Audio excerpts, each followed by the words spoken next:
source of deep resentment in Israel and elsewhere. May I also add to that? I would like several responses to that question, if possible. Let me say that there are certain things that I certainly agree with Wolf Blitzer regarding the extensive coverage and Israel being held to a higher standard. But let me provide to you the other perspective, which obviously from his perspective it looks one way. You see, right here in this country, we are constantly being reminded, and in fact the world is reminded, that Israel is a democracy, that the rest of the people surrounding Israel are savages and they have no civilization. If Israel claims to be a democracy, surely it ought to be judged by the standards of democracy, not by the standards of the savages. Therefore, if there is a coverage of Israeli activities that is quite extensive, I think it is so. But let me also tell you that in fact, even with this extensive coverage, I believe that the entire coverage, the amount of acres of newsprint or hours of television reporting actually does not necessarily signify or necessarily mean that that news coverage is giving accurate picture of precisely what is happening. Let me give you examples. From now on, make it a point to note, if, for instance, an Israeli is killed in either the West Bank, whether it is a soldier or an innocent civilian or any other person, rest assured that you would have extensive coverage of that event, the legitimate and understandable grief of his family and his burial ceremony shown on prime time for extensive period on US networks. Yet when hundreds of Palestinian children have been killed, ask yourselves, how many times have you seen their grieving families being shown on your television screens? Surely the Palestinian mothers and fathers and sisters and brothers hurt just as much as the Israeli mothers and sisters and brothers and fathers do. So why is there a double standard? There is a double standard, but that double standard is in favor of Israel.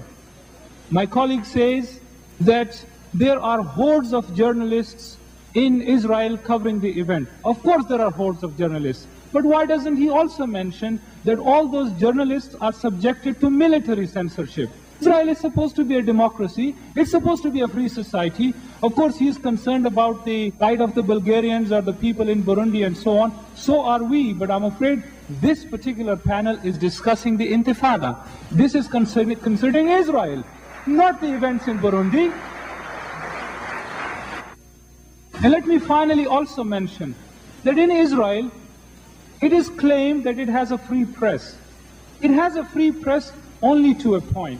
The press in Israel is free as far as the Hebrew press is concerned. The same articles, if they are translated into the Arabic press, are censored by the Israeli military. What kind of press censorship is this? There are at least 25,000 Arabic books that are banned in the occupied territories. If you look at the Arabic press, there are large sections that are just filled with all kinds of nonsensical news because the Israeli censors have picked up stories that have actually appeared in the Israeli press. So yes, there is, within Israel and outside, there is extensive coverage of what is going on, but it is going from a very particular and a very selective perspective, as well as subject to Israeli military censorship.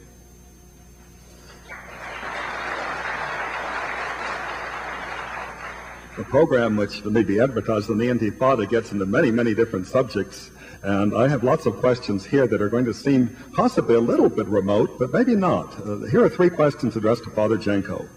Are you not concerned about the destruction of Christian Lebanon? Why is the Intifada deserving your attention and 100,000 dead Lebanese are not? Why such selective concern?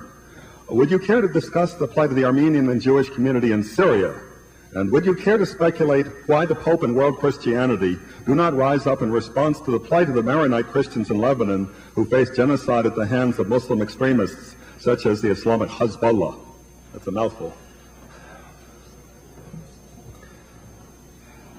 If I can remember all those questions. I was asked to speak about Intifada, and Intifada is happening in Palestine, Israel. So that's why I didn't zero in on the Lebanon or other questions of of Lebanon or Syria or the Armenians. I just didn't think it was necessary for me to direct my attention to that part of the world. I now look at, that part of the world, and I see that there is a new president in Lebanon now.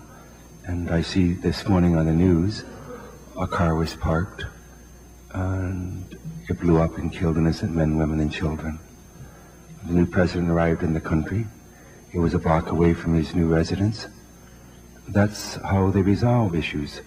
And I keep saying, well, why, if we're going to resolve issues, why don't we go to the peace table? The Lebanese Maronite patriarch, by Lebanese Maronite Christians, was dragged from his bed and made to kiss the portrait of General Aoun. And they took down the portraits of the Pope and the patriarch. Now, I find that difficult to comprehend. If I'm supposed to support, that Christian movement, and then I wonder about that, is that, an organization that I'm supposed to support? I want to support the rebirth of Lebanon. Right now there seems to be this possibility. But then we have those who say it doesn't represent us. And then I have to listen to your leader, the patriarch of Lebanon, the Maronite, who agreed with the election of the new president. Now, whom am I to believe? Am I to believe those who say he does not represent us? Or am I supposed to believe, the patriarch who says he's duly elected? So we have that conflict right now. In the Armenians in Syria, one of the difficulties that I always find in this world that you and I live in is when we as Americans live in a separation of church and state. And we grew up with that, and we protect that. And then in certain parts of the world, I see that, we don't have that separation of church and state. And so what we have to try to do in those kind of situations is insert our minds into that mentality that would have an Islamic state, for example. Why? Why should it be an Islamic state? Why should it be a religious state? And in those states, then we have to say, well, what are the human rights that I need to protect from my brothers and sisters who are Christians there? A marvelous document would be to go back to the United Nations, look at the Charter of Human Rights, and say, can you agree with these? And then see where people are with these. That's what I would like to do, is when we talk about the Palestinian state and the Israeli state, I sometimes wonder, are we talking about secular states? Are we talking about religious states? Are we talking about theocracy? Are we talking about democracy? There are all kinds of things that, blend into my thinking on this. So I would wish that they all could be, totally full citizens of every nation. That no matter in what part of the world, a Catholic can't be the King of England, A Baptist can't be Pope. I can see some of the complexities of these, but when we talk about the world that you and I live in, I would hope that we live in a pluralistic society, and we have this.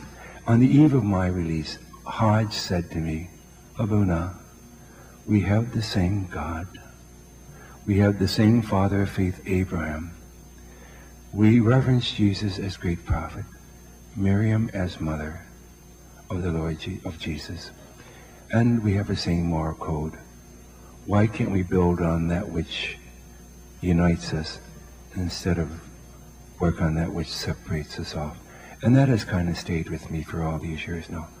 Let's build on what unites us and not separate us off. We have this kind, gentle God. We are brothers and sisters to each other. I would like full citizenship for everyone. And religious stamp doesn't, separate you off as a full citizen of any country.